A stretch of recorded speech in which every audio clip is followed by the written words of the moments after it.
जड़ावाला में हमारे रिपोर्टर मियां आबिद हुसैन की रिपोर्ट के मुताबिक एसएसपी ऑपरेशन मोहम्मद रिजवान की तरफ से मेंबर अमन कमेटी जड़ावाला हाजी नसरुल्लाह और इलामा सिकंदर जकी को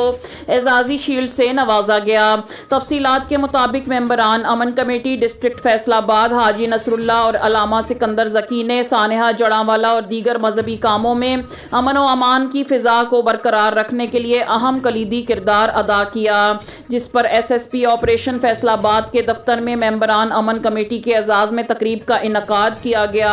जिसमें साबका एसपी टाउन जड़ावाला बिलाल सलहरी और एसएसपी ऑपरेशन ने मेंबरान अमन कमेटी को तारीफी सर्टिफिकेट से नवाजा। एसएसपी ऑपरेशन का कहना था कि अमन कमेटी के मेंबरान ने शहर की अमन व अमान की फिजा को कायम रखने में अहम किरदार अदा किया है।